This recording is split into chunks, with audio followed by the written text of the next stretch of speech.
కొందరికి స్వభావం ఏంటంటే నేను అన్నమాట కాదన్నావు నా శత్రువే నువ్వు అనే మనస్తత్వం ఉంటుంది. వద్దు హార్ష్ వర్డ్స్ వద్దు, హార్ష్ వర్డ్స్ వద్దు. అలాగే ఇక్కడ పుట్టిన దేశద్రోహులు కూడా తెలియని దాన్ని వీళ్ళు ఊహదాలేస్తూ ఉంటారు. చారిత్రక వాస్తవికత లేదు. ఎవడో రక్షిస్తాడు దేవుడు అని పూజించడం కాదు, ఆ దేవుడు పోతే ప్రాణాలు ఇచ్చేస్తాను పై నుంచి ఒక్కసారి వాడి గోడ తూసేసి రంగడ కోసం ప్రాణాలు వదిలేసి ప్రాణాలు తీసింది. ఇప్పుడు ఏదైనా చర్చ ఒక అంశం మీద జరుగుతున్నప్పుడు కొందరు హిందుత్వ అనుకూలంగా కనబడుతూ హిందువుల మనసులోకి హిందుత్వ వ్యతిరేక భావాలను చొప్పించే ప్రయత్నం చేస్తూ ఉంటారు. వీళ్ళు పొట్టలో భాగం ఒకటైతే జీవుల భాగం ఇంకొకటి. శ్రీమతి నమః. ఈ రోజు మన ఛానల్ కి వివి సుబ్రహ్మణ్యం గారని ఎన్నో చారిత్రాత్మక రచనలు చేసిన ఆయన మన ఛానల్ కి వచ్చారు. వారి గురించి ముందుగా మీకు రిషి గారు పరిచయం చేస్తారు. రిషి గారు పరిచయం అయిన తర్వాత ఆయన మనకి ఏం చెప్పబోతున్నారు అనే విషయాలన్నీ మనం కూడా తెలుసుకుందాం. వివి సుబ్రహ్మణ్యం గారికి నమస్కారం. నమస్కారం. వివి సుబ్రహ్మణ్యం గారు చారిత్రక పరిశోధకులు, ప్రముఖ రచయిత, ఋషిపీఠానికి ఎన్నో వ్యాసాలు రాసినటువంటి గొప్ప వ్యక్తి. అలాగే ఎన్నో పుస్తకాలు, హిందూ సమాజానికి మేల్కొల్పేటువంటి మూల సూత్రాలు, విద్యారణ్య విజయము, ముంచుకొస్తున్న ముప్పు, ఇలాంటి ఎన్నో ప్రముఖ పుస్తకాలు రచించినటువంటి సుబ్రహ్మణ్యం గారికి ఆహ్వానం తెలియజేస్తున్నాం. ఈ చరిత్రకు సంబంధించి ఎన్నో అనుమానాలు మనకు రేకెత్తుతున్నాయి. వాటిని నివృత్తి చేయవలసిందిగా సుబ్రహ్మణ్యం గారిని కోరుతున్నాం. నమస్కారం. సుబ్రహ్మణ్యం గారు, మన భారతదేశం పైకి ముస్లిం దండయాత్రలు ఎప్పుడు ప్రారంభమయ్యాయి? అరేబియాలో మహమ్మద్ ప్రవక్త జననం, ఇస్లాం మత ఆవిర్భావం, మహమ్మద్ ప్రవక్త మరణం తర్వాత అరబ్బులు చుట్టుపక్కల దేశాలు జయించి వాటిని ముస్లిం రాజ్యాలుగా మార్చడం అందరికీ తెలిసిన చరిత్రే. ఇక భారతదేశం మీదకి ముస్లిం దండయాత్రలు ఎప్పుడు మొదలయ్యాయి అంటే 7వ శతాబ్దంలో 686వ సంవత్సరంలోనే నౌకా మార్గంలో దండయాత్రలు మొదలయ్యాయి. అంటే ఆరంభంలో ఈ దండయాత్రలన్నీ విఫలమయ్యాయి. మన భారతదేశం రాజులు వాటిని తిప్పికొట్టారు. మొదట భారతదేశంలోని సింధు రాజ్యం పైన క్రీస్తు శకం 712లో మహమ్మద్ బిన్ కాసిం అనే అరబ్ సేనాని నాయకత్వంలో వచ్చిన సైన్యానికి విజయం లభించింది. ఆ యుద్ధం అంతకుముందు ఒక యుద్ధంలో దాహిర్, సింధు రాజ్యపు రాజు దాహిర్ సేన్ అరబ్ సైన్యాన్ని ఓడించాడు. కానీ 712లో జరిగిన యుద్ధంలో ఆయన ఓడిపోయాడు. యుద్ధరంగంలో ఆయన మరణించాడు. ఆ తరువాత ఆఫ్ఘనిస్తాన్ పైకి మళ్ళీ అరబుల దండయాత్రలు మొదలయ్యాయి. ఆఫ్ఘనిస్తాన్ అప్పుడు హిందూ రాజ్యంగా ఉండేది. రణబల్ అనే రాజు పరిపాలనలో ఉండేది. ఆ రణబల్ ఆ వంశంలో అందరినీ కూడా రణబల్ అనే పేరుతోనే పిలిచేవారు. 2-3 తరాల రణబల్ రాజులు అనేక అరబు దండయాత్రలను ఎదుర్కొని వాళ్ళని భారీ ప్రాణ నష్టాలతో ఓడించి వెనక్కి తరివేశారు. ఈ రణబల్ అండి, రణబల్ ఒకడు కాదు, వరుసగా 2, 3 ఇంకా ఎక్కువ, అందరినీ రణబల్ అని చెప్తారు వాళ్ళు చరిత్రలో. జస్ట్ యాజ్ మనకి మిథున రాజులందరినీ కూడా జనకుడే అని అంటారు. వాళ్ళకి వేరే వేరే పేర్లు ఉన్నాయి. సీత తండ్రి శరధ్వజుడు అనే జనకుడు. అలాగే ఈ ఆఫ్ఘనిస్తాన్ రాజులందరినీ కూడా రణబల్ అని చెప్తారు చరిత్రలో. 2.5 శతాబ్దాల పాటు సుమారు అరబుల దండయాత్రలు విఫలమైన తర్వాత 2.5 శతాబ్దాల పాట ఆ రణబల్ రాజు చేతిలో అరబ్ సైన్యాలు ఓడిపోయి భారీ ప్రాణ నష్టంతో తిరిగి వచ్చినప్పుడు మక్కాలోను మదీనాలోను శోక దినాలు జరుపుకునేవారు. రణబల్ రాజు చాలా మహాపరాక్రమంతుడు,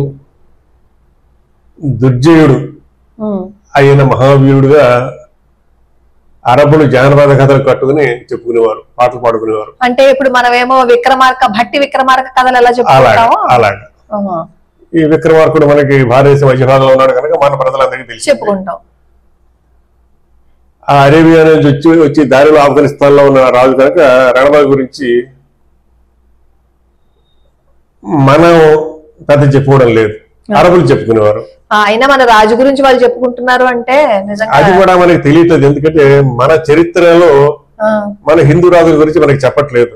మన మీదకి దండయాత్ర చేసే రాజవంశాల చరిత్రలు ప్రధానంగా చెప్పుకుంటున్నారు, కానీ మన కాలేజీల్లోనూ హై స్కూళ్లలోనూ మన హిందూ రాజుల చరిత్రలు, వాళ్ళ పరాక్రమాలు, వాళ్ళు చేసిన ఘనకార్యాలు మన పిల్లలకి మనం చెప్పడం లేదు, ప్రభుత్వాలు చెప్పడం లేదు.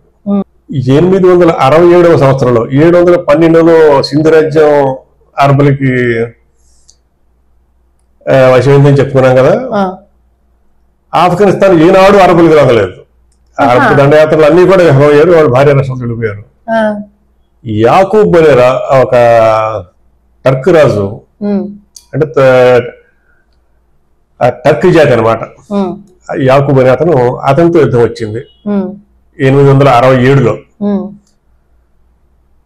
యుద్ధం జరిగితే తను సర్వనాశనం అయిపోతాను అని తెలుసుకున్న యాకూబు, నేను లొంగిపోతున్నాను, సంధికి వస్తున్నాను అని మోసంతో నమ్మించి లొంగిపోతున్నట్టుగా నటించి ఈటితో యుద్ధరంగంలో ఆడవాళ్ళని పొడిచి చంపేశాడు. ఈ కుతంత్రంతో కల్లోలం వచ్చి రణవ సైన్యం చాలా చెదరైపోయింది. అప్పుడు ఆఫ్ఘనిస్తాన్ మొదటిసారి ముస్లింల వశమైంది. అప్పటికి ఇప్పటికీ ముస్లింల వశంలోనే ఉంది. అసలు రణబల్ అనే ఆయన గురించి బహుశా చాలా మందికి తెలుసుండదేమో. చాలా మందికి తెలియదు. అతనికి ఎంతటి పరాక్రమం అంటే వచ్చిన అరబ్ సేనాపతిని ఓడించి వాళ్ళ దగ్గర నుంచి నష్టపరిహారం పుచ్చుకుని మళ్ళీ వామో ఇంకెప్పుడు మీ దేశం మీద రాను అని పత్రాలు రాసి సంతకం పెట్టించుకుని కొందరు సేనాపతుల కొడుకుని తన దగ్గర హామీగా ఉంచుకుని పంపించారు ఆ రణబలైన రాజులు. అంత పరాక్రమమైన కథలు మనకు ఉన్నాయి. మన దేశ ప్రజలకి, మన పిల్లలకి మనకి చెప్పుకోవట్లేదు. అది మన పొరపాటు, మన జాతి దురదృష్టం. అంతేండి. ఏమి చేయలేక ఇంకా మోసంతో ఏదో ఒక విధంగా చంపేయాలని చెప్పి వచ్చాడు యాకూబ్. మోసంతో చంపేశాడు. అప్పుడు యుద్ధం జరిగి ఉంటే ఆ యాకూబ్ నేలమట్టం అయిపోయి ఉండేవాడు. సరే, భారతదేశంలో ఉత్తర భారతదేశంలోకి ప్రవేశ ద్వారం అప్పుడు దొరికింది ముస్లిం సేనలకి. ఆ తరువాత గజనీ మహమ్మద్ ఆఫ్ఘనిస్తాన్ స్వాధీనం అయిపోయాక, ఆఫ్ఘనిస్తాన్ స్వాధీనం కాగానే ముస్లింలు ఏం చేశారంటే ఆ దేశంలో ప్రజలను వేల సంఖ్యలు చంపేశారు. వేలాదిగా ప్రజలు సంహారం చేసేశారు. నిర్బంధంగా ప్రజలందరినీ ఇస్లాం మతంలోకి మార్చారు. సాధారణంగా మన హిందూ రాజ్యాల మధ్య జరిగే యుద్ధంలో ఒకసారి సైన్యం గెలిస్తే ఆ తర్వాత పరిపాలన ఉంటుంది. అవును. కానీ ముస్లిం సైన్యాలు గెలిచిన తరువాత చాలా విధ్వంసం చేస్తారు వాళ్ళు. ప్రజా సంహారం, లూటి, స్త్రీల అపహరణ, ఈ వగైరాలు ఇంకా చెప్పలేని దారుణాలు చేస్తారు వాళ్ళు. అలాంటి దారుణాలకి ఆఫ్ఘనిస్తాన్ గురైంది. అప్పుడు వేల కొద్ది హిందువుల రక్త నదులు ప్రవహించిన ఆ పర్వత ప్రాంతాన్ని హిందూ కుష్ అని అప్పుడే అన్న మొదలుపెట్టారు. హిందూ కుష్ అంటే హిందువుల హంతకుడు, హిందువులు హత్య చేసినవాడు అని అర్థం. ఆ హిందూ కుష్ పర్వతాలు అని మనం అంటాం, కానీ అది మనకి ఎంత అవమానకరమైన ఘట్టమో, ఎంత హృదయ విదారకమైన ఘట్టమో ఎవరికి తెలియదు, మనకి అర్థం తెలియదు. హిందూ కుష్ పర్వతాలు మామూలు అనుకుంటున్నాం, అంతే మామూలు కాదు. అది హిందువులపై జరిగిన అతి ఘోరమైన విస్తృతమైన హత్యాకాండకి ఒక గుర్తు. అది ఒక గుర్తు, కరెక్ట్ మీరు చెప్పినట్టు. ఆ తరువాత ప్రముఖంగా చెప్పుకోదగినది హిందూ కుష్ అనగానే ఒక విషాద సంఘటన గుర్తుకు రావాలి, అర్థం తెలిస్తే ఆ పేరు అనగల విషాదం మన మనస్సుల్లో ఉబికి రావడం లేదు. ఇప్పుడు మనకు ఆ మాటకు అర్థం తెలియదు కాబట్టి ఆ పేరు మన హిందూ సమాజం అనుభవించిన ఊసకోతకి, రక్తపాతానికి సంకేతం. ఆ తరువాత సామాన్య శకం 1001లో గజనీ మహమ్మద్ దండయాత్రలు భారతదేశం మీద మొదలయ్యాయి. ఈ గజనీ మహమ్మద్ దండయాత్రలని కూడా షాహీయ వంశపు హిందూ రాజులు 150 సంవత్సరాల పాటు సుమారు అడ్డుకుని, ఆ పేరు జైపాలుడు, ఆనందపాలుడు, అని ఇలా ముగ్గురు రాజులు వాళ్ళు చాలా కాలం ముస్లిం దండయాత్రలు ఎదుర్కొని భారతదేశపు వాయువ్య సరిహద్దులు రక్షించారు.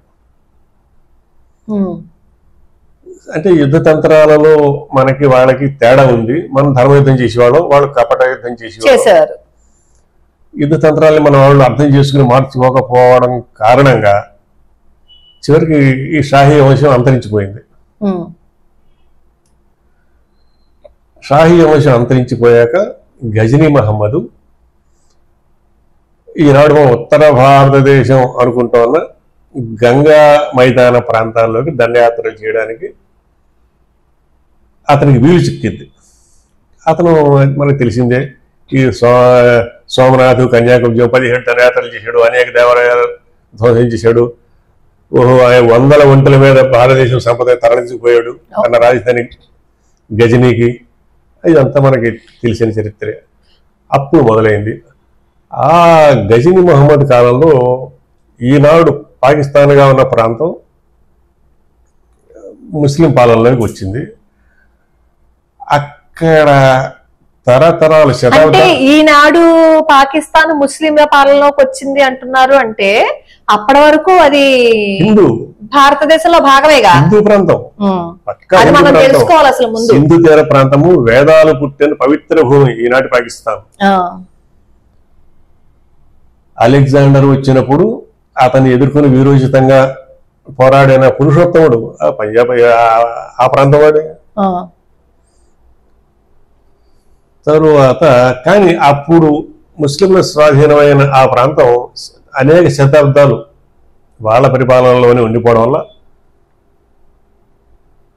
అక్కడి ప్రజలు నిర్బంధంగా చాలా మంది ఇస్లాం మతంలోకి మారిపోవడం జరిగింది.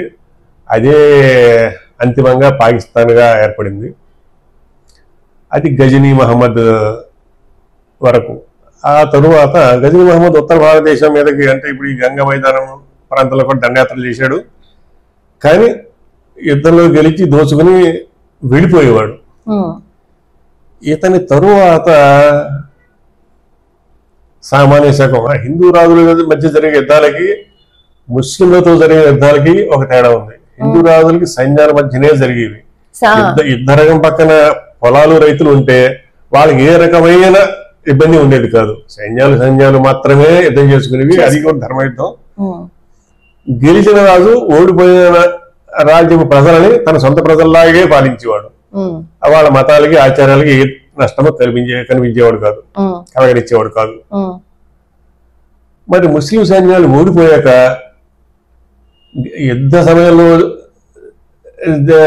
జరిగే హత్యల కన్నా, వధల కన్నా యుద్ధం అయిపోయిన తర్వాత సామాన్య ప్రజలమైన వాళ్ళు చేసే హత్యాకాండ, స్త్రీలను అపహరించి అత్యాచారాలు చేయడం, దోచుకోవడం, సామాన్య ప్రజలను దోచుకోవడం, దేవాలయ సంస్థలు ఇవి విస్తారంగా జరిగేవి.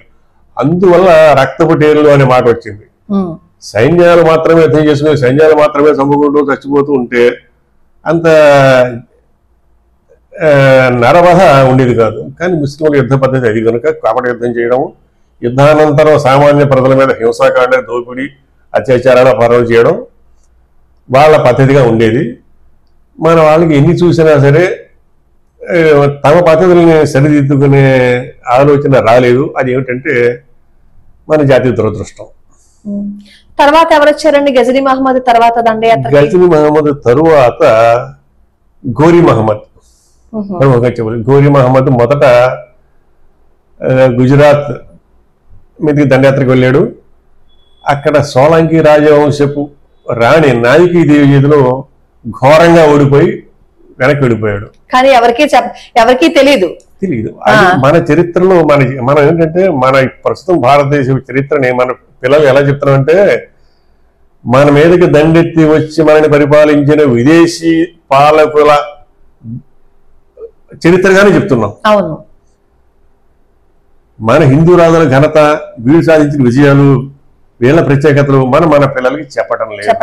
ఎందుకంటే జాతీయ భావం లేని వ్యక్తులు మన పాఠ్యాంశాలని నిర్ణయిస్తున్నారు.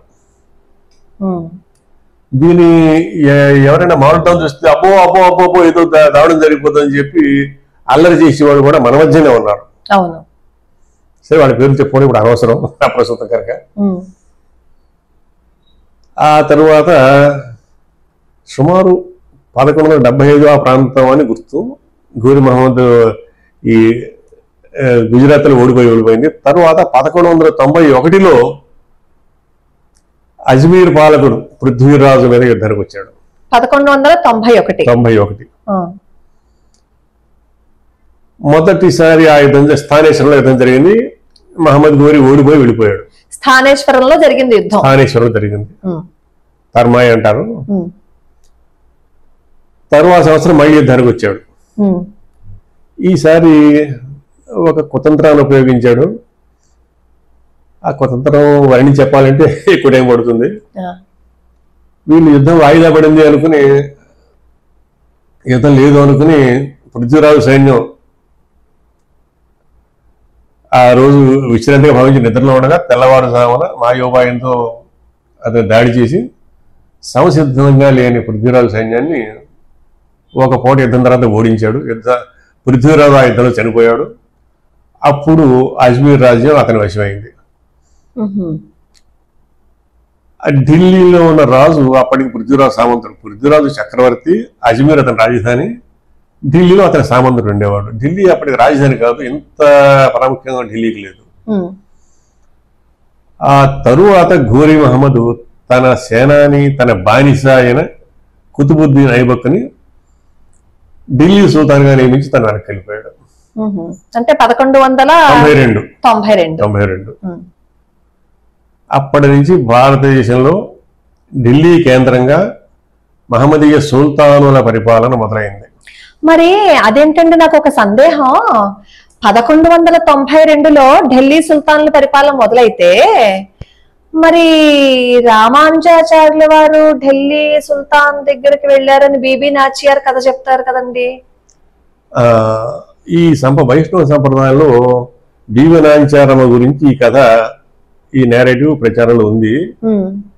ఇది అభూత కల్పన అని చెప్పలేము. వెనకాల ఒక ముస్లిం భక్తురాలు ఏదో కారణం చేత నారాయణ భక్తురాలై వచ్చి ఉండి ఉంటుంది, ఏమీ లేకుండా కథ పుట్టదు కదా. కానీ దాని చుట్టూ చెప్పబడుతున్న కథనం మాత్రం చారిత్రకంగా పొసగ అవాస్తవం. ఎందుకంటే భగవద్ రామానుజుల కాలం 1117 నుంచి ఆయన 1137 వరకు ఆయన జీవించాడు. ఆయన కాలంలో ఢిల్లీ సుల్తాన్ లేదు. 1137లో రామానుజాచార్యులు మరణించగా 1192లో ఢిల్లీలో సుల్తానుల పాలన మొదలైంది. అంటే ఇప్పుడు 1110 నుంచి 1137లో ఆ ఢిల్లీని పరిపాలించిన వాళ్ళు ఎవరండి? హిందూ రాజులు, రాజపుత్రులు, తోమర వంశపు రాజులు. ఓహో, ఈ అనంగపాలుడు వీళ్ళండి. అనంగపాలుడికి ఇంకా ముందు రాజులు పరిపాలించి ఉంటాడు అప్పుడు, మహీపాలుడు. ఎందుకంటే 92లో ఎవరో ఉన్నారు.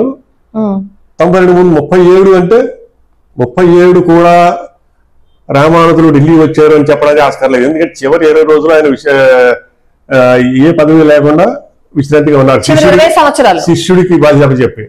అంటే 1117 కన్నా ముందు కులోత్తుంగ చోళుడి కాలంలో ఆయన ఢిల్లీ వచ్చి ఉండాలి, ఇప్పటి సంప్రదాయంలో చెప్పడం కథనం ప్రకారం. కానీ అప్పుడు ఢిల్లీ పూర్తిగా హిందూ రాజుల పరిపాలన ఉండేది. దేహళి అనేవారు. అప్పటికి ఢిల్లీలో సుల్తాన్ పాలన లేదు. అది కనుక ఇంకొకటి ఆ కథనంలో ఉన్నది ఏం చెప్తూ ఉంటారంటే, నేను చదివాను, కొంత పెద్దలు కూడా కలుసుకుని తెలుసుకున్నాను.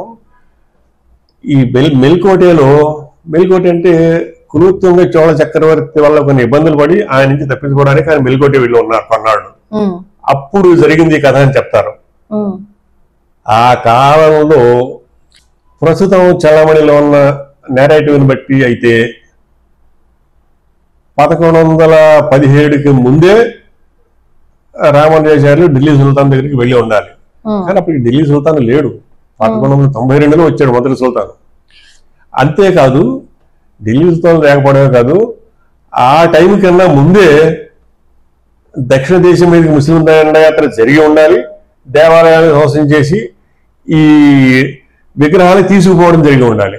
అసలు రాలేదు. దక్షిణ దేశం మీదకి ముస్లిం దండయాత్రలు జరిగింది ఎప్పుడంటే మాలికాహుర దండయాత్ర అని చెప్తూ ఉంటారు. మాలికాహుర దండయాత్ర దక్షిణ దేశం మీద జరిగింది ఇప్పుడు 1310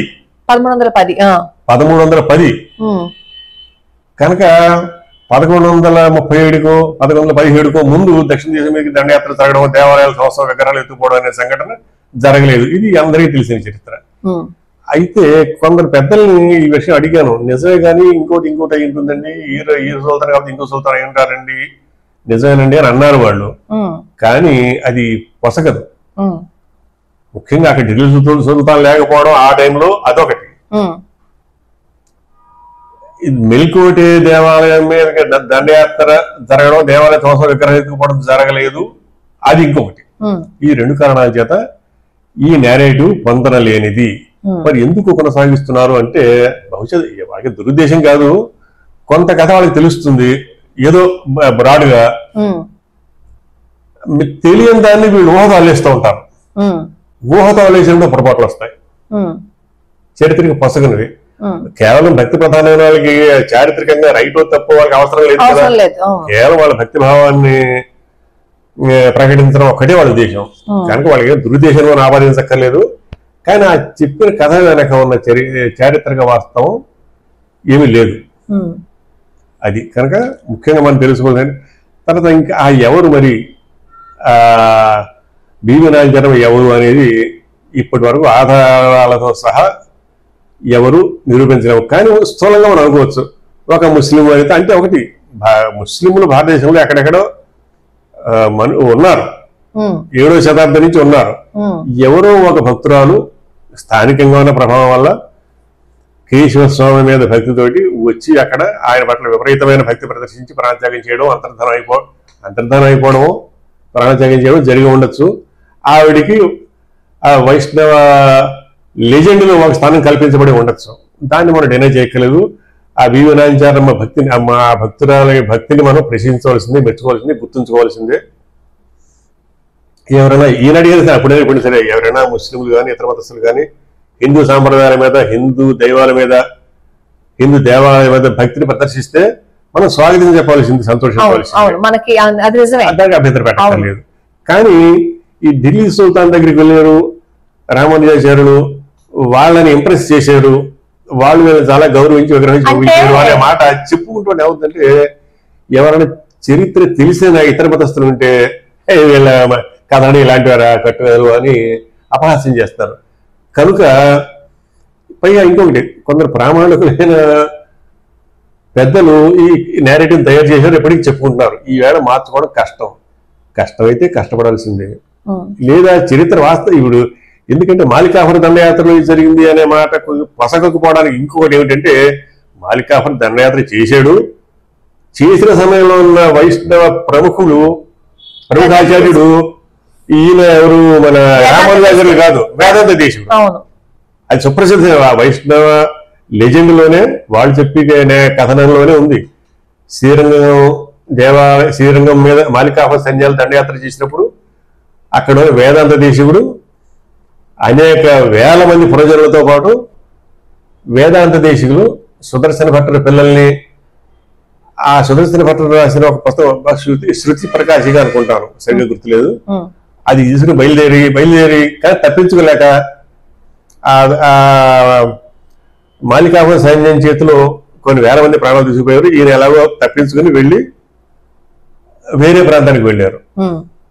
అది వైష్ణవ ఇతిహాసంలోనే అది చాలా పెద్ద పవిత్రమైన ఘటన. కనుక మాలికాహుర దండయాత్ర సమయానికి ఉన్నది వైష్ణవ లెజెండ్ ప్రకారమే వేదాంత దేశికులు, ఆయన చాలా ప్రముఖులు, మహా విద్వాంసులైన, అంతే తప్ప రామానుజాచార్యులు కాదు. కనుక మాలికాహుర దండయాత్రలో మెల్కోటి దేవాలయం ధ్వంసం కావడం, విగ్రహ అపహరణకు గురి కావడం, రామానుజాచార్యులు ఢిల్లీ సుల్తాన్ వెళ్ళిపోయి తీసుకురావడం అనేది బిట్టుగా చూస్తే ప్రతి బిట్టు కూడా చరిత్రకి పొసగని అవసరం. అది మరి ఆ లెజెండ్ని ఈవేళ it is sitting upon our heads. మరి దాన్ని ఏం చేయాలి? దాన్ని తప్పు పట్టట్లేదు ఎవరిని, కానీ ఉన్నది అవాస్తవం అని వాస్తవాన్ని గుర్తించి మన అసలు విషయాన్ని తెలుసుకోవడం మన కర్తవ్యం. మరి అబ్దుల్లా హుసేన్ కసంబీ బాదుషా ఆయన ఢిల్లీని పరిపాలించేవారని, ఆ పరిపాలించిన తర్వాత ఆయన మీదకేమో ఇంకొక సుల్తాన్ ఏమో దండయాత్రకు వస్తే ఈ బాదుషా ఏమో అరణ్యాల్లోకి వచ్చేసారని. ఈ పేరు గల సుల్తాను ఢిల్లీని పరిపాలించలేదు ఎప్పుడు కూడా. ఢిల్లీ సుల్తాన్లు 4 వంశాలు పరిపాలించారు. బానిస వంశం, సయ్యద్ వంశం, ఖిల్జీ వంశం, లోడీ వంశం అని 4 వంశాల రాజులు పరిపాలించారు. ఈ 4 వంశాల రాజుల్లోనూ కూడా ఇప్పుడు మీరు చెప్పిన సుల్తాన్ లేడు, కసంబి బాద్షా లేడు, మీరు చెప్పిన బాద్షా లేడు. ఇంకా వీళ్ళకి ఏదో లక్ష్మీ బీజం మంత్రం, ఆ కసంబి బాద్షా ఏమో అడవిలోకి వచ్చేస్తే కొన్ని ఇప్పుడు సాధారణంగా ఇటువంటి కథనాలు తయారు చేసుకునే వాళ్ళకి విష్ణు భక్తి మాత్రమే ప్రధానం. చారిత్రక వాస్తవికత వాళ్ళకి అంత ముఖ్యం. ఎందుకంటే వాళ్ళకి చరిత్రని స్టడీ చేసేవాళ్ళు కాదు, చరిత్ర దృష్టితో అధ్యయనం చేసేవాళ్ళు కాదు. కొన్నాళ్ళకి ఏదో సుల్తాన్ అన్నాక ఆ సుల్తాన్ పేరు ఏదో ఎలాగోలా తయారు చేసుకుంటారు. ఎందుకంటే అప్పుడే కాదు, తర్వాత వచ్చిన విషయాల్లో కూడా ఈ వాళ్ళకి జరిగిన ఈ శతాబ్దంలో గత శతాబ్దంలో జరిగిన విషయాలకు కూడా అసలు విషయం ఒకటి, మన ప్రజల్లో ప్రచార వ్యాప్తిలో ఉండే కథనాలు ఒకటి. ఎలాగంటే తెలియదు, జన నోట్లో పడి ప్రచారంలోకి వచ్చినప్పుడు దాంట్లో చాలా అవాస్తవాలు చేరతాయి. అది అటువంటి అవాస్తవం అని మనం గుర్తించుకుంటే చాలు. ఇప్పుడు మరి ఆ లక్ష్మీ బీజమేమో ఆ బాదుషాకేమో ఒక పండితుడు ఇచ్చారట, దాన్నేమో ఆయన అనుష్ఠానం చేసిన తర్వాత ఒక బాలిక దొరికిందిట, ఆవిడే ఆయన దగ్గర పెరిగిందిట. ఆవిడే తర్వాత ఏమో అదేంటి బీబీ నాచియార్ అని, ఆ రామానుజాచార్యుల వారేమో మరి ఢిల్లీకి వచ్చారని.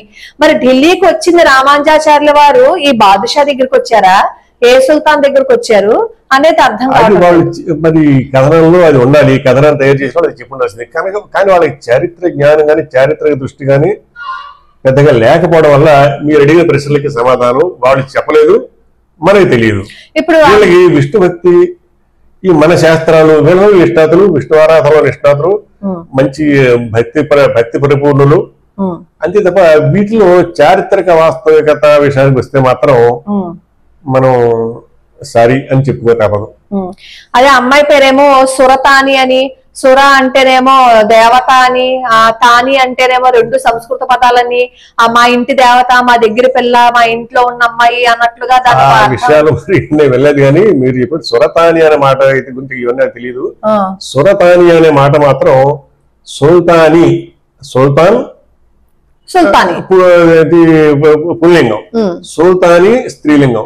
ఆ సుల్తాని అనే మాటకి అపభ్రంశం సురతాని అంతే తప్ప అందులో సుర అనే మాట విడిగాను, తాని అనే మాట విడిగాను, దానికోసం దీనికోసం 2 సమాసం కావడం అనేది జరగలేదని నేను అనుకుంటున్నాను. నాకు కూడా ఒక అనుమానం వచ్చింది. ఎందుకంటే ఇప్పుడు అది సంస్కృత పదం అంటే అక్కడ ఉన్నవాళ్ళు అది బాదుషా అని అనేటప్పుడు బాదుషాలు వాళ్ళు అప్పుడు సంస్కృతం నేర్చుకుని ఉండుంటారా? ఇంకా అది చరిత్రకి పొసకని కథ నా ఉద్దేశం. మరి చరిత్రకి పొసగదు కదా అని చెప్పి అంటే ఒకటి అసలు కొంత మొదలయ్యాక ఇంకా చుట్టుపక్కల వివరాలు ఆటోమేటిక్ గా జనంలో బిల్డప్ అవుతాయి. దాని పెద్ద చరిత్ర పై ఇంకొకటి వీటి వెనకాల లక్ష్యం వాస్తవ చరిత్ర అది తెలుసుకోవాలి. ఈ కథని వైష్ణవులు గాని విష్ణు భక్తులు కానీ చెప్పుకోవడంలో వాడి ఉద్దేశం ఏంటి? విష్ణు భక్తి ప్రచారం అంతే తప్ప ఇది వెనకాల వాస్తవ చరిత్రని తమిళ ప్రజలకి ఆంధ్ర ప్రజలకి అందించాలనే లక్ష్యం కాదు వాడి. కనుక వాళ్ళని తప్పు పట్టవద్దు. కానీ ఈ చరిత్ర గురించిన వివరాలు వాళ్ళకి ఎక్కువ ఆ దృష్టి లేకపోవడం కారణంగా ఈ చారిత్రక హేతుబద్ధత లేని వివరాలు కూడా అందుకు చేరుండొచ్చు. హిందువుల పేర్లు హిందూ ఇలా సమాసాలతో పేర్లు పెట్టుకున్నారు అన్న మాట విశ్వసనీయం కాదు. పైగా సుల్తాని అనే బిరుదు సుల్తాని కాదు, సురతాని అని వేరే ఆ పేరు గల పేరు ఉన్నట్టుగా ఒకటి ఇది ముస్లిం కుటుంబంలో జరిగింది కనుక రాజ కుటుంబంలో జరిగింది అని అంటున్నారు కనుక ఇటువంటి జరిగి ఉంటే సుల్తానుల ఆస్థానాల క్రానిక్లర్స్ అని చరిత్ర లేఖకులు ఉండేవారు. వాళ్ళ కుటుంబ వివరాలు చాలా సూక్ష్మ వివరాలతో రాసి పెట్టారు. మన హిందువులుగా అలవాటు లేదు కానీ వాళ్ళు ఏ రోజుకు ఆ రోజు ప్రభుత్వం ఇచ్చిన ఫర్మానాలు, వాళ్ళు చేసిన యుద్ధాలు, వాళ్ళ కుటుంబ వివరాలు ఇవన్నీ రాసిన పేర్లలో ఇది మాత్రం ఎక్కడ లేదు. ఇది మాత్రం లేదు. అంటే ఒకటి ఇందులో ఈ కథని కల్పించి ప్రచారం చేస్తున్న వాళ్ళలో వాళ్ళు తప్పు పడాల్సిన లేదు. వాళ్ళకి విష్ణు భక్తి ప్రధానము, చరిత్ర చెప్పడం వాళ్ళ ఉద్దేశం కాదు. విష్ణు భక్తి ప్రచారం చేయడం అంతవరకు వాళ్ళు సక్సెస్ అయ్యారు.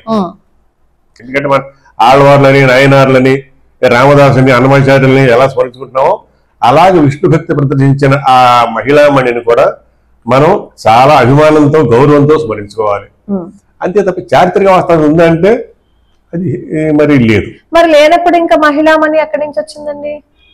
ఈ మహిళ అంటే ఆ మహిళామణి ఏదో కారణం చేత ఆ ప్రాణార్పణ చేసింది. ప్రాణార్పణ అది బహుశా ఎలా వచ్చింటుందంటే మనకి ఏమీ తెలియదు. ఒక సంఘటన జరిగింది, దాన్ని చెప్పుకోవాలంటే చుట్టూ ఒక కథనం ఏర్పరచుకుని కూర్చుకుని దాన్ని పరిహారం చేసుకోవాలి. ఒక ముస్లిం మహిళ ఎవరో విష్ణు కేశవ స్వామి పట్ల భక్తి తోటి వచ్చి అక్కడ ప్రాణార్పణ చేసింది. అది పెద్ద విచిత్రం కాదండి. దేశం అంతా హిందువులు, అది కొద్ది మంది మాత్రమే ముస్లింలు ఉన్నారు అప్పటికి. ఒక ముస్లిం మహిళ చుట్టూ సమాజం ప్రభావంతో విష్ణు భక్తురాలు కావడం, వచ్చి అక్కడ చూడాలని ప్రాణార్పణ చేయడం, ఇది పెద్ద విచిత్రం కాదు, సహజంగా జరిగి ఉంటుంది.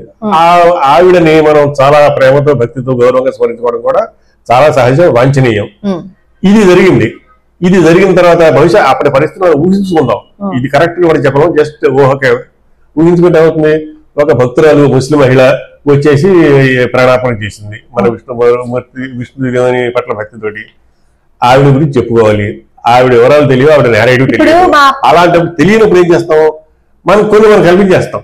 ఆ చుట్టుపక్కల విష్ణు భక్తులు కొన్ని నేరాలు అల్లుతారు, దురుద్దేశంతో కాదు, సదుద్దేశంతోనే. ఇప్పుడు ప్రపన్న పారిజాతంలో కూడా, ఈ ప్రపన్న పారిజాతంలో గాని రామానుజాచార్యుల వారి చరిత్రలో గాని ఏమని రాస్తుందంటే, ఢిల్లీసుడు ఉండేవాడు, ఆ ఢిల్లీసుడు దగ్గరికి ఈ రామానుజాచార్యుల వారు వెళ్లారు, విగ్రహాన్ని తెచ్చుకొచ్చారు, అంతవరకే ఉంది తప్ప. ఇది చారిత్రక విశ్వసనీయతను రెండు రకాలుగా, అటు నుంచి గాని ఇటు నుంచి గాని. ఇటు నుంచి అంటే ఏమిటి, ఈ వైష్ణవ సంప్రదాయంలో ఈ కథ ఉంది. ఉన్నప్పుడు వీళ్ళు ఆ ఢిల్లీ సుల్తాన్ ఎవరో, ఆ కాలం ఏమిటో, ఆ ఢిల్లీ సుల్తాన్ పేరు ఏమిటో, వాళ్ళ కుటుంబ వివరాలు ఏమిటో, ఆ అమ్మాయి పేరు ఏమిటో, ఈయన వెళ్ళి అవన్నీ వీళ్ళు చెప్పగలిగి ఉంటే రైట్. లేదా అటు నుంచి ఎవరు ముస్లిం చరిత్రకారులు, ముస్లిం సుల్తాన్ కుటుంబ చరిత్ర రాసిన వాళ్ళు, వాళ్ళ రాజ్య పరిపాలన చరిత్ర రాసిన వాళ్ళు, వాళ్ళ దగ్గర ఈ ప్రస్తావన ఏమన్నా ఉంటే దాన్ని బట్టి అయినా మనం ఇది విశ్వసనీయం అనుకోవాలి. అటు నుంచి లేదు, ఇటు నుంచి లేదు. పోనీ అసలు పాజిబిలిటీ ఉందంటే రామానుజాచార్య కాలానికి ఢిల్లీ సుల్తాన్ లేరు. రామానుజాచార్యులు ఢిల్లీ సుల్తాన్ దగ్గరికి వెళ్ళి అతన్ని ఇంప్రెస్ చేసి మెప్పించి ఏదో సాధికి వచ్చే అవకాశం లేదు. ఈ కారణం చేత అంటే ఒకటి, ఈ నేరేటివ్ హిస్టారిసిటీ లేకపోవచ్చు, లేకపోయినా మనకి విష్ణు భక్తి ప్రధానము, గౌరవించుకోవడం ప్రధానం. ఈ ప్రపన్న పారిజాతంలో కూడా ఏముంటుందంటే, ఒక పుస్తకంలో ఏముంటుంది, ఈ మేల్కోట చెలువు నారాయణ స్వామి వారి ఆలయం పాదాల దగ్గర రామానుజాచార్యుల వారు ప్రతిష్ఠించారని ఒక చోటు ఉంటుంది. ఇంకో దాంట్లో ఎక్కడ ఉంటుందంటే, మధ్యలోనే ఆవిడేమో ఇలా పల్లకిలో వస్తుండగా మధ్యలోనే అదృశ్యం అయిపోయారు అని ఒక దాంట్లో ఉంటుంది. మనకి ఇవన్నీ కూడా ప్రజలకి చెప్పుకోవడానికి అల్లబడిన కథనాలు. చారిత్రక వాస్తవికత లేదు, అవకాశం లేదు అనుకున్నప్పుడు భక్తులతో భక్తి కొద్దీ అల్లుకున్న కథలు అని చెప్పాలి. 25 ఏళ్ల క్రితం నేను ఒక కాశ్మీరీ వ్యక్తితోటి మాట్లాడడం సంభవించింది. ఆయన అన్నాడు, కాశ్మీర్లో ఇదేంటి ఇందిరాగాంధీ భర్త ఫిరోజ్ గాంధీ ముస్లిము, ఆ పీడియో సౌండ్ ఏమన్నాడు, ఫిరోజ్ అప్పుడు గాంధీ గారు అతన్ని దత్తత చేసుకుని తను ఇంటి బ్రతకి ఇచ్చి ఇప్పుడు వస్తావని నెహ్రూ అంటే నెహ్రూ గారు అప్పుడు పిల్లలు ఇచ్చాడు అని అన్నాడు. ఎవరైనా నువ్వు కాశ్మీర్ లో పుట్టినోడి, నువ్వు కూడా ఈ కట్టుకథ ప్రచారం చేస్తున్నావా అన్నాను. ఎందుకంటే గాంధీ గారు దత్తత చేసుకోవడం కానీ, దత్తత చేసుకుని ఇప్పుడు వస్తావా అంటే నెహ్రూ గారు తప్పనిసరి పిల్లవడం కానీ జరగలేదు. ఇందిరాగాంధీ వివాహం జరిగిన క్రమం వేరే ఉంది, అవి జీవిత చరిత్రలో ఉంది. మరి ఇలాంటివి తయారైపోయి ప్రచారంలోకి వస్తున్నాయి మన ఎదురుకుండా. నిన్న మొన్న కొద్ది దశాబ్దాల క్రితం కట్టాలకే కనుక ఏనాడు పెద్ద ప్రచార ఇదేంటి సౌకర్యాలు, ఈ టెలిఫోన్లు, న్యూస్ పేపర్లు లేని రోజుల్లో కొన్ని ఇదేంటి అవాస్తవమైన కథలు ప్రచారంలోకి వచ్చాయంటే ప్రజలకి వృత్తాంతాలు కావాలి. అసలు వృత్తాంతం దొరకకపోతే ఏదో వృత్తాంతం కల్పించిన ప్రచారం చేసుకుంటారు. వాళ్ళ భక్తిని చూసుకోవాలి కానీ చారిత్రక వాస్తవం లేదు వాళ్ళకి నిందించక్కర్లేదు. అలాగని అదే చరిత్ర అని మనం అనుకోకూడదు. చరిత్రనే చరిత్రలాగే చెప్పుకోవాలి, భక్తి భక్తిలాగే ఉండాలి. అది చరిత్ర అని కనీసం హేతుబద్ధంగా ఆలోచించే వాళ్ళు అనుకోక్కర్లేదు. ఎందుకంటే మన చరిత్ర అసలే మన చరిత్ర తెలుసుకోకపోతే రేపు అన్న రోజు ఇంకేవో పుట్టుకొస్తాయి కదా, ఆ పుట్టుకొచ్చినవన్నీ కలిపేసి ఇంకో మాట మాట్లాడతారు. ఒకసారి వృత్తాంతం పుట్టాక అది ప్రచారంలోకి వచ్చాక పెద్ద పెద్ద పండితులు కూడా దాని మీద కథలు అడుగుతారు, కావ్యాలు రాస్తారు. ఈ ఎవరు సుబ్బన్న అంటండి, ఆయన ఎవరో కూడా ఈ బీబీ నాంచారి మీద చాలా పాటలే రాసేసారు, కథలే రాసేసారు. నేను అనుకున్నాను భక్తి పెంచడం కోసం రాసి ఉంటే తప్పేం లేదు. ఒకసారి ఆవిడ ఎస్టాబ్లిష్ అయ్యాక ఇంకా కవి దృష్టి పెట్టిందంటే ఇంకా అసలు కవికి కల్పనలు చేసి అతిశయోక్తులు చేసే హక్కు ఉంది కదా. అవును, మనం తప్పడానికి లేదు. ఎందుకంటే రామాయణానికే తప్పలేదు. అవును, రామాయణంలో మహాకవులు కొందరు రాశారు. అవును, అశ్వమేధ సమయంలో రాముడి యాగాశ్వాన్ని లవకుశ పట్టుకున్న యుద్ధం జరిగింది అని లేదే. వాల్మీకి రామాయణంలో ఆ ప్రసక్తే లేదు. అంతేకాదు బీహార్ లో సీతామర్రి దగ్గర సీతమ్మారు భూమిలోకి వెళ్ళిపోయిన చోటు ఇది అని ఒక చోటు ఉంది, పెద్ద గొయ్యి కూడా ఉంటుంది. కానీ అక్కడ కాదు, ఆవిడ భూమిలోకి వెళ్ళడం జరుగుతుంటే అక్కడ కాదు. ఇదేంటి అశ్వమేధ ఎక్కడ జరిగింది? నైమిషారణ్యంలో జరిగింది. ఈ బీహార్ లో సీతామరిలో ఏకైక క్షేత్రం ఏర్పడిపోయింది. అక్కడ కూడా చెప్తూ ఉంటారు లవకుశుడు యుద్ధం పట్టుకున్నావు, రాముడు వచ్చాడు యుద్ధం చేశాడు అని. అక్కడ లేదు కనుక అవాస్తవము, మూల గ్రంథాలలో లేని కల్పనలు, చరిత్రలో లేని కల్పనలు కల్పించుకోవడం తరచుగా మనకి జరుగుతూ ఉంటుంది. అవి నమ్మి చేసిన వాళ్ళు వాళ్ళ ఇష్టం. కానీ చరిత్ర ఏమిటి అని ఆలోచించి నిర్ణయించుకున్న వాళ్ళు అవి చారిత్రకంగా వాస్తవం కాదు అని గుర్తించుకోవడం మనకు అవసరం. పిలిచినంతనే పలికే దైవం అని కరుణాకర్ గారు రాసిన పుస్తకం అనమాట అండి. అది చిలుకూరు బాలాజీ టెంపుల్ దగ్గర నుంచి తెప్పించాను ఈ పుస్తకాన్ని నేను. అందులో ఏముంటుందంటే అక్కడికి వెళ్ళినప్పుట ఈ సుల్తాన్ని రామానుజాచార్యుల వారు అడిగారట, నేను ఫలానా దానికోసం వచ్చాను నాకు ఇస్తావా అంటే, నేను దోచుకొచ్చినవన్నీ మేము తీసుకొచ్చినవన్నీ దాచిపెట్టాము, కొన్ని కరిగించేసాం, అల్లా అనుగ్రహం ఉంటే మీ విగ్రహం దొరకచ్చు అన్నట్ట. అయితే రామానుజాచార్యుల వారు సరే మీరు ఎక్కడ పెట్టారు విగ్రహాలు అంటే, ఆగో మా దొడ్లో పెట్టాను, ఇలాగే ఉందండి సంభాషణ కూడా, మా దొడ్లో పెట్టాను రండి చూసుకుందరు గాని అంటే రామానుజాచార్యుల వారు వెళ్ళారట. వెళ్తేనేమో అప్పుడు సుల్తాన్ అడిగట ఏమని, అదేంటి మీరేమో 1000 మైళ్ళు నడిచొచ్చింది ఈ విగ్రహం కోసం అంటే, అవును ఆ విగ్రహం కోసమే వచ్చాను అంటే, అందులో ప్రాముఖ్యత ఏంటి అంటే అది చాలా ముఖ్యమైన విగ్రహం నాకు కావాలి అని చెప్పన్నట్ట. సరే ఆ దొడ్లో ఉన్న విగ్రహాల దగ్గరికి వెళ్ళి ఈయనేమో పిలిస్తే ఎంతసేపు పిలిచినా రా స్వామి అని చెప్పి రామానుజాచార్యుల వారు పిలిచారట, విగ్రహం రాలేదట. రాకపోతే అప్పుడు రామానుజాచార్యుల వారు ఆ సుల్తాన్ అడిగారట, ఇది కాకుండా ఇంకెక్కడైనా విగ్రహాలు ఉన్నాయా అని. అంటే నా కూతురు ఏమో ఒక విగ్రహాన్ని తీసుకుంది, నాకు ఒక కూతురు ఉంది, అది ఆడుకుంటోంది, ఇప్పుడు భోజన సమయంలో ఆ అమ్మాయి భోజన సమయానికి వెళ్ళిన తర్వాత నేను మిమ్మల్ని ఏమో అక్కడికి తీసుకువెళ్తాను, అంతఃపురంలోకి అందరినీ ఏమి రప్పించం మేము, సరే మీరు అడుగుతున్నారు కాబట్టి నేనేమో అక్కడికి తీసుకువెళ్తాను, అయినా మీరు అంత గొప్పవారు మీ దేవుడు అంటున్నారు కదా, మీరు పిలిస్తే రారా అని అడిగట. ఎందుకు రారు, వస్తారు అని అంటే, అప్పుడు ఈయనేమో అంతఃపురంలోకి తీసుకువెళ్ళారట. తీసుకువెళ్తే రా స్వామి అనగానే స్వామివారు వచ్చి ఒళ్ళో కూర్చున్నారట. అప్పుడేమో స్వామివారిని ఏమో తీసుకువెళ్ళేటప్పుడు ఈ రాజు అడిగట, మీరు ఇంతకు మునుపు ఈ విగ్రహాన్ని చూడలేదా? చూడలేదు, కాలం కలిసి రాక విధివశాత్తు నేను కర్ణాటకలో ఉండవలసి వచ్చింది, అందుకోసం నేను మేలుకోట ఇప్పటి వరకు వెళ్ళలేదు, నేను చూడలేదని రామానుజాచార్యుల వారు చెప్పారని. ఇదేమి నా సొంత మాటలు కాదండోయ్, ఈ పుస్తకంలో ఉన్నాయి, ఈ పుస్తకంలో రాసిన మాటలు. కావాలంటే ఎవరైనా కొనుక్కోవాలంటే పుస్తకం కొనుక్కోవచ్చు, సంపత్ ప్రదాత అని ఆ పదంలో ఉంటుంది ఈ కథ అంతా అని చెప్పారు. సరే నాకు అప్పుడు అనుమానం వచ్చింది, కర్ణాటక వెళ్ళింది కులోత్తుంగ చోళుడు 2 సమయంలో కదా, క్రిమికంఠుడు కులోత్తుంగ చోళ చక్రవర్తి, ఆయన మన రాజరాజ నరేంద్రుడి కొడుకు. మాతామహులు సరిపోతే ఆ సామ్రాజ్యానికి వారసులు లేకుండా పోతే, మేనమావులు సరిపోతే ఈ దౌహిత్రుని తీసుకెళ్లి చక్రవర్తిని చేసుకున్నారు వాళ్ళు. అతని కాలంలో అది రామానుజాచార్యులు ఆయన సమకాలికుడు. ఏదో వివాదం వచ్చింది, రామానుజాచార్యులు ఆయన వదిలిపెట్టేసి, ఆయన రాజ్యాన్ని వదిలిపెట్టేసి వెళ్ళిపోయారు. అయితే ఈ కులోత్తుంగ చోళుడు సమయంలో కదా ఈ రామానుజాచార్యులు వారు ఉన్నారు అంటే అవును. అంటే ఆ సమయంలో ఢిల్లీని సుల్తాన్లు పరిపాలిస్తున్నారా? లేదంటే లేదు, లేదంటే లేదు, ఆ ఢిల్లీ సుల్తాను లేడు. కానీ ఒకటి మనం ఈ చెప్పుకునే ఈ కథనాలలో కొన్ని చరిత్రకు పొసగిన అవాస్తవాలు చోటు చేసుకుంటాయి చాలా చోట్ల. ఇదే కాదు, తర్వాత ఇప్పుడు అసలు ఢిల్లీ సుల్తానికి రామానుజాచార్యులకి ఏ సంబంధము ఉండే అవకాశం లేదు. ఢిల్లీలో సుల్తానుల పాలన మొదలైన నాటికి రామానుజాచార్యులు వారు గతించారు. 1137 ఆయన దేహాంతం జరిగింది.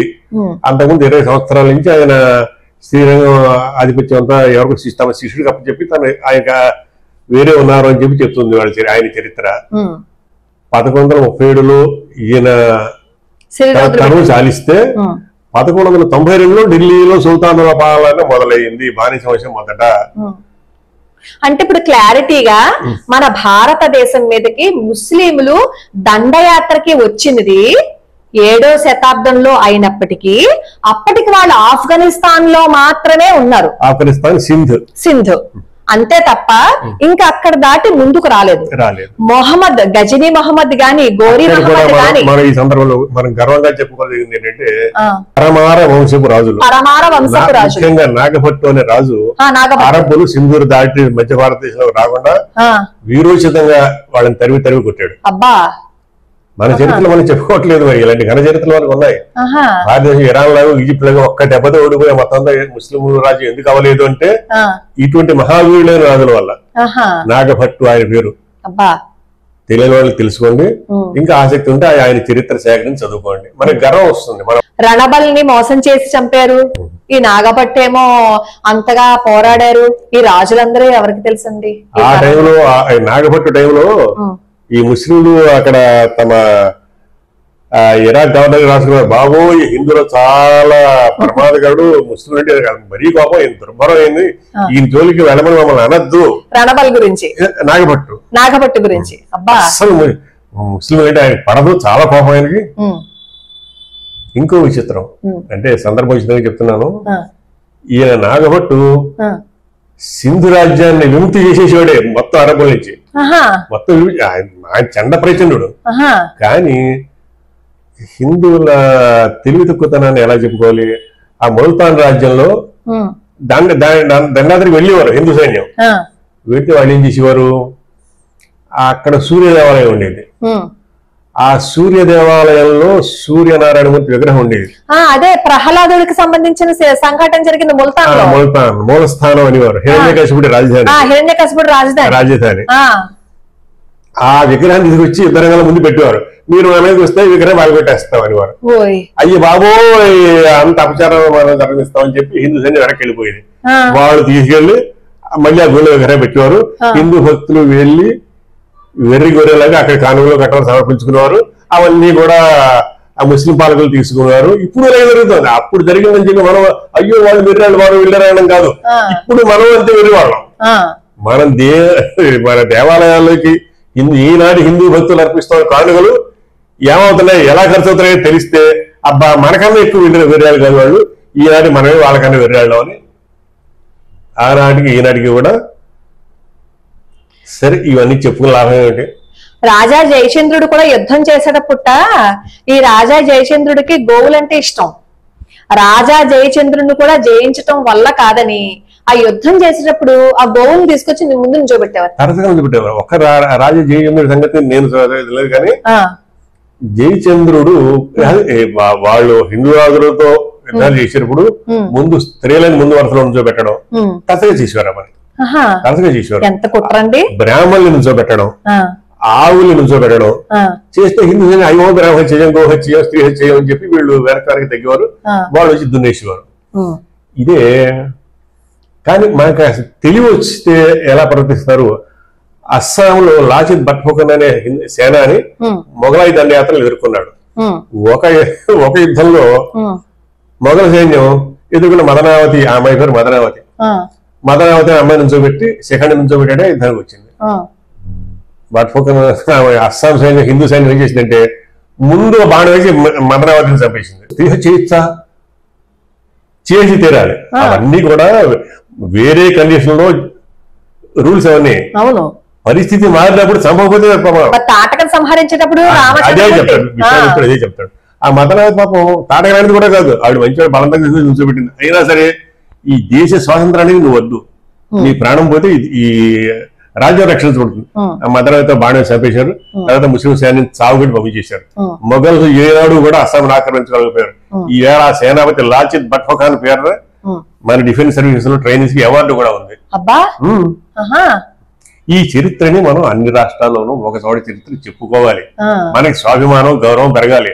మనది ఓడిపోయిన జాతి, పదే పదే పదే పదే ఓడిపోయి అవమానాలు పొంది బానిసలా బతికిన జాతి కాదు. ధైర్యంగా గుండె మనం ఇంత గొప్ప వాళ్ళని చెప్పుకునే జాతి. ఈజిప్ట్, పర్షియా, గ్రీస్, రోమ్ మొదలైన ప్రఖ్యాత ప్రాచీన నాగరికతలు ఒక్కొక్క యుద్ధంలో ఓడిపోయి తమ ధర్మ సంస్కృతులను కోల్పోతే మనం 1000 సంవత్సరాల పాటు విదేశీయుల పరిపాలనలో ఉండి కూడా ఏ ఒక్క క్షణం పూర్తిగా లొంగలేదు. మన ధర్మ సంస్కృతులను నిలబెట్టుకున్నాము. ఆనాటి వేదాలు, శాస్త్రాలు, రామాయణ భారతాది ఇతిహాసాలు, ఆనాటి శివుడు, విష్ణువు, లక్ష్మి, దుర్గా మొదలైన దేవతలు ఈనాటికి అర్చించబడుతున్నారు. ఇలా నిలబెట్టుకున్న జాతి ప్రపంచంలో హిందూ జాతి ఒక్కటే. గర్వపడండి, గర్వపడదాము. అలాగే ఈ మాలికాఫర్ సమయంలో కూడా ఎంతో మంది వైష్ణవులను ఓచకోత కోసేశారు కదండి. శ్రీరంగం సుదర్శన భట్టరు, ఆయన ఆ సుదర్శన భట్టరు ఆయన అలాంటి వాళ్ళు తలుచుకుంటే వాళ్ళు నిలబెట్టారండి మన ధర్మాన్ని. వాళ్ళు నిలబెట్టారు. ఆయన ఏం చేశారంటే సమయవరం దాకా వచ్చేసింది త్వరసేన, వాళ్ళ ముందు ఎవరో ఆపలేకపోతున్నారు అంటే సరే శ్రీరంగేశ్వరుడికి అపకరం జరగకూడదు అని గర్భగుడిలో శ్రీరంగేశ్వర విగ్రహానికి అడ్డంగా గోడ కట్టిస్తాను, ఇక్కడ ఒక డమ్మీ విగ్రహాన్ని పెడతాను, ఈ ఊర్లోంచి అందరూ వెళ్తారు వెళ్ళిపోండి అని వేదాంత దేశకుడికి తన పిల్లలు ఎదురు అప్పచెప్పి తాను రాసిన సృష్టి ప్రకాశాన్ని గ్రంథాన్ని అప్పచెప్పి జాగ్రత్తగా చేర్చు అని పంపించేసి వెళ్ళినంత మంది పురజనాన్ని పంపించేసి మరి మీరు ఎక్కడుంటారంటే నేను శ్రీరంగేశ్వరుడు రక్షిస్తాను, ఆ గుడి కడతారు వాడు వచ్చి లోపల. మరి మీరు అయిపోతారు, నేను ఎవరికైనా పర్లేదు, రంగేశ్వరుడు భద్రంగా ఉండాలి. ప్రాణాలు ఎవరైనా ప్రాణానికి తల మీద దెబ్బతిందండి ఆపుకుంటాం. ప్రాణాన్ని వదిలేశారంటే ఎవడో రక్షిస్తాడు దేవుడు అని పూజించడం కాదు, ఆ దేవుడు పోతే ప్రాణాలు ఇచ్చేస్తాను. ఆ భట్టలు గారిని, ఆ భట్టలు ఇంకా చాలా మంది భట్టలు ఉన్నారు, అందరినీ చంపేశారు. వాళ్ళు ఇంకా అంటే మీకు సమయం ఉందంటే ఇంకోటి చెప్తాను. చెప్పండి. రంగమాణిక్యం అని ఒక దేవదాసుడు ఉండేది శ్రీరంగాలయంలో. శ్రీరంగాన్ని ముస్లింలు ఆక్రమించుకున్నారు. శ్రీరంగం రాజగోపురాన్ని ఇప్పుడు చూస్తాం కదా, చాలా పెద్ద గోపురం. దాన్ని కూల్చేద్దామని ప్లాన్ తోటి ఒక ముస్లిం దళపతి సైన్య పరివారం వచ్చారు. వచ్చి సన్నాహాలు చేసుకుంటారు, ఎందుకంటే ప్లానింగ్ చేసుకుంటారు, సరుకులు తెచ్చుకుంటున్నారు. దేవదాసి అంటే మన చాలా చిన్న చూపు. అంటే సందర్భం వచ్చింది, అలాంటి వాళ్ళని తలుచుకుంటే పుణ్యం, దేవుని తపస్సు చేసి ప్రత్యక్షం చేసుకున్నంత పుణ్యం. ఆ దళపతిని, వాడి పేరు ఏదో ఉంది, వాడిని మంచి చేసుకుంది మెల్లిగా. ఎలా మంచి చేసుకుందో మనకు తెలియదు, చేసుకుంది. రేపు ఎల్లుండో రాజగోపురం కూల్చేస్తారు అనగా వాడు మంచి చేసుకుని రేపు కూల్చేస్తారు కదా. ఒక్కసారి మా శ్రీరంగం నీతో కలిసి వెళ్ళి ఆ శ్రీరంగం ఆ గోపురం నుంచి ఎలా ఉంటుందో చూడాలని అంది. ఈ చెవల వేధ అలాగే వెళ్ళాడు. పైకి వెళ్ళాక ఒకసారి పనిచేయాల కనపడదు కదా, ఈ గోపురం నుంచి శ్రీరంగం చూసుకోలేం కదా. లేదు, ఈవేళ చూసుకో అబ్బా, ఇక్కడ నన్ను కౌగిలించుకో అని వాడిని కౌగిలించుకుంది. వాడు కౌగిలించున్నాడు, ఇది కౌగిలించుకుంది. కౌగిలించుకుంటే వాడికి చాలా హాయిగా బాగుంది, చాలా బాగుంది అన్నాడు. రంగా రంగా రంగా అంటూ ఆ పై గోపురం నుంచి పై నుంచి ఒక్కసారి వాడి గోడ తోసేసి వాడితో పాటు తను పడిపోయి దొర్లుకుంటూ ఇద్దరు పడి చేసేసింది. రంగడ కోసం ప్రాణాలు వదిలేసి ప్రాణాలు తీసింది. ఈ అమ్మాయి శత్రువుడు చెప్పి తాను రంగేశ్వరుని రక్షించింది. ఆవిడ పేరు, అలాంటి భక్తురాళ్ళ పేర్లు తలుచుకుని ఏ రోజు తలుచుకోవాలి. అప్పటికి మన హిందువులకి ఆ కింద ఉన్న ఈ వీడితో పాటు పైకి ఎడుతుంటే వీళ్ళందరూ తిట్టారు, గుడి కడుతుందా, పైన సంగారం చేస్తుందా, ఇంతకన్నా చోటు దొరకలేదా దీనికి అన్నారు. వెళ్ళి చేసిన మందు విశాఖ వీళ్ళకి జ్ఞానం వచ్చింది. అరే ఆవిడ కాలి గోటికి సరిపోతారా వీళ్ళు. అప్పుడు వీళ్ళందరికీ పురజనుల పౌరుషం వచ్చి ఆ త్వరక సైన్యాన్ని చిత్తకొట్టి చంపేశారు. ఈ వేళ మనం శ్రీరంగం వెళ్ళి శ్రీరంగేశ్వరుని ఆ రాజగోపాలని దర్శించుకుంటున్నామంటే రంగమాణిక్యం దయ. అవునండి. బతికితే అలాంటి బతకాలి, చస్తే అలాంటి సాగు సాగాలి. అంతే. అబ్బాయి ఎంత అద్భుతమైన చరిత్ర అండి అసలు మంది. ఇవి చెప్పుకోవాలి మనం, అంతేగాని ఇవాళ టెక్స్ట్ బుక్లు చూడండి, టెక్స్ట్ బుక్ చూస్తే రోత వస్తుంది. ఇప్పుడు ఎవరు డిజైన్ చేస్తున్నారు ఈ స్టోరీలు, ఎవరో చేశారనుకోవడం ఎందుకండి, ఇప్పుడు ఉన్న చరిత్ర చెబుతుంటే ఆ ఉన్న చరిత్ర మీరు తప్పు చెప్పారు అని అసలు యుద్ధం చేస్తున్నారు మన మీద. ఇప్పుడు మనం ఏదైనా మాట్లాడామనుకోండి, శాస్త్ర సమ్మతంగా ప్రమాణంగా మాట్లాడితే ఎవరైనా భారతదేశం రత్నగర్భ మహనీయులు, ఇక్కడ పుట్టినంత మహనీయులు పుట్టలేదు. అలాగే ఇక్కడ పుట్టిన దేశద్రోహులు కూడా, జాతి వ్యతిరేకులు కూడా, దేశభక్తి శూన్యులు కూడా ప్రపంచంలో ఇంకో దేశంలో పుట్టలేదు అని నాకు అనిపిస్తోంది. అవి కాదు, మీ దేశంలో కన్నా మా దేశంలో దేశంలో ఎక్కువ ఉన్నారని ఎవరన్నా అంటే చూసి సంతోషిస్తారు. మనకి ఇంకా తక్కువ ఉన్నారు ద్రోహులని. ఇప్పుడు ఏదైనా చర్చ ఒక అంశం మీద జరుగుతున్నప్పుడు అదే అంశం మీద మనం ఎప్పుడైనా క్వశ్చన్స్ వేయాలి ఎవరినైనా సరే, అంతే కదండి. అంతే. అది మానేసి దీన్ని పట్టించడం కోసం అసలైన చరిత్ర చెప్తున్న వాళ్ళని ఇంకొక విధంగా దాడి చేసి వాళ్ళ నోరు ఏదైనా విధంగా మూయించే ప్రయత్నాలు జరుగుతుంటే ఇప్పుడు నా కర్తవ్యం ఏంటి, నేను చెప్పాలా మానేయాలా? ఇందులో ఇలాంటి ఎదురైతే మనం చేయవలసింది ఏమిటి, ముందు అవతల మనిషిని జడ్జి చేయండి.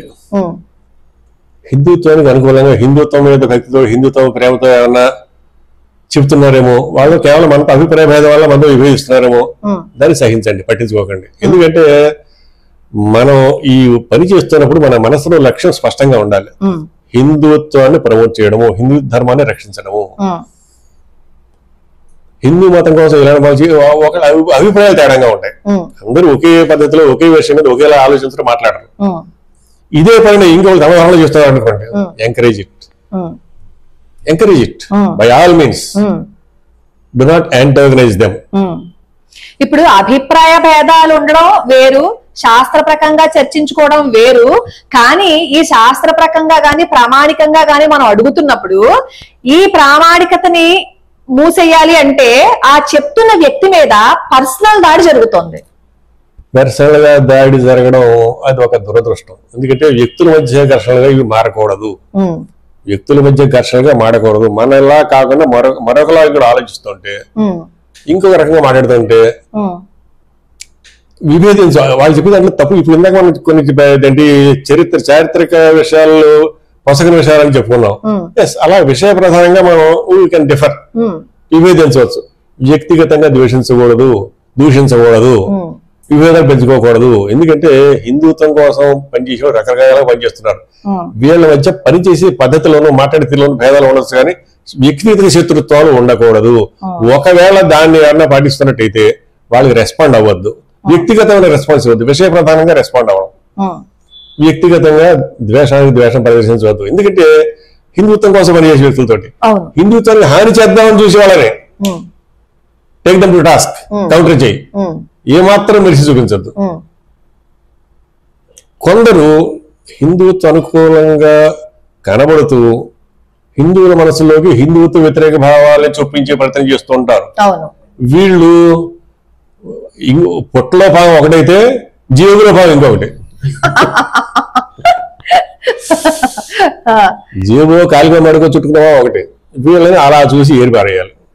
వాళ్ళంటే అది వాళ్ళ మనసుని చూడాలి మనం. వాడి ఉద్దేశం ఏంటి, హిందువుల్లో కనిపిస్తూ హిందుత్వానికి అనుకూలంగా మాట్లాడుతూ కనిపిస్తూ, మీ వేదంలో ఈసున్నాడు, మీ ఉపనిషత్తులో ఖురాన్ ఉంది,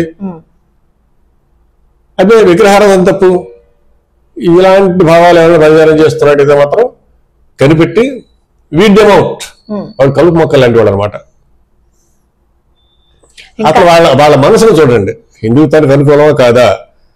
వాళ్ళు కూడా హిందుత్వానికి అనుకూలంగా ప్రవర్తిస్తున్నట్టయితే treat them with tolerance, allow the difference. కాదు నాటకం అయితే black sheep should never be allowed to function. ఇప్పుడు ఎలా వచ్చిందంటే అండి విషయం, హిందుత్వం గురించి మాట్లాడుతున్నట్లు కనిపిస్తున్నారు. హిందువా వాళ్ళు కూడా హిందూ ధర్మం కోసమే పనిచేస్తున్నారు. మనం అనవసరంగా ఇంకొక మనిషిని మనం అనుకోకూడదు.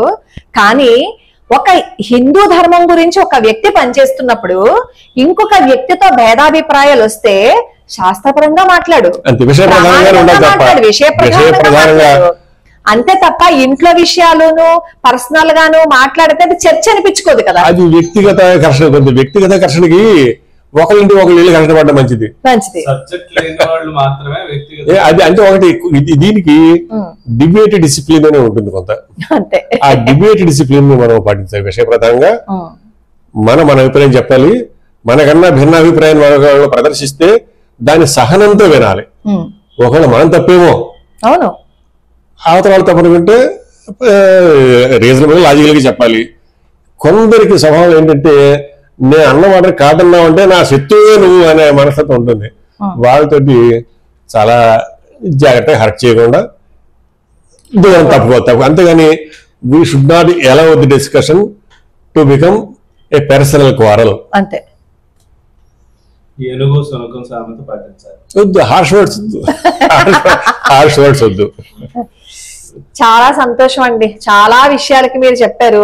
నాకు ఇప్పుడు క్లారిటీ కూడా వచ్చేసింది. ఎందుకంటే ఇప్పటి వరకు నాకు ఒక అనుమానం ఉండేది, ఆహా ఈ రామానుజాచార్యుల వారి సమయంలో ఈ ముస్లింలు కూడా మన భారతదేశం మీదకి వచ్చారు అంటే వాళ్ళు ఏమైనా సుల్తాన్లేమో, నేను ఏమైనా తప్పు చెప్పానేమో, అయ్యో నేను పొరపాటు చేశానేమో అని ఒక ఇన్ఫీరియారిటీ కాంప్లెక్స్ నాలో ఉండేది. ఇది సుప్రసిద్ధమైన సర్వవినుతమైన సర్వవిదితమైన చరిత్రేనండి. ఇప్పుడు నేను హాయిగా అందరినీ అడగచ్చు. ఇప్పుడు నన్ను ఎవరైనా రామానుజాచార్యుల వారి సుల్తాన్ దగ్గరికి వెళ్ళారు అంటే సుల్తాన్ దగ్గరికి వెళ్ళారు పేరు చెప్పండి అని నేను అడగచ్చు ఇప్పుడు కదా. ఎక్కడికైనా ఎప్పుడైనా డిస్కషన్ లాజికల్ లైన్స్ కాకుండా పక్కకి తప్పుకుంటూ ఉంటే బెటర్ టు డిసెంగేజ్. అంతే, బెటర్ టు డిసెంగేజ్. అవును, అంతే తప్ప వ్యక్తిగతంగా ఘర్షణకి దిగకూడదు. ఎందుకు ఎంత శ్రమ పెట్టుకుని వీడ్చులు పెట్టుకుని కొట్టుకోవాలా? మనం కొట్టుకోదలుచుకుంటే దేర్ ఆర్ ఈజియర్ చీపర్ వేస్ అంటే యూట్యూబ్ టు వెంటర్ ఎమోషన్స్. మళ్ళీ 10 మందికి ఎందుకు మనతో కొట్టాడుకుంటే మంత్రికి సార్. చాలా సంతోషం అండి, చాలా సంతోషం అండి హేమ గారు, ఏదో అవకాశం కల్పించారు. మరి మీరు ఇంకా చాలా చాలా చాలా చెయ్యాలి. ఎందుకంటే మన చరిత్ర ఏంటి అనేది తెలుసుకోవాల్సిన బాధ్యత భారతీయులుగా మనకు ఉందండి. మన భారతదేశంలో పుట్టాం, మనం ఎక్కడ పుట్టాము అనేది దాని చరిత్ర మన మూలాలు తెలుసుకోవాలి కదా. నా శాయశక్తుల నాకు తెలిసినంత వరకు మీతో కలిసి నడుస్తాను. నేను మిమ్మల్ని ఇబ్బంది పెడుతూనే ఉంటాను, దాన్ని ఏమాత్రం ఇబ్బందిగా నేను భావించను. చాలా సంతోషం అండి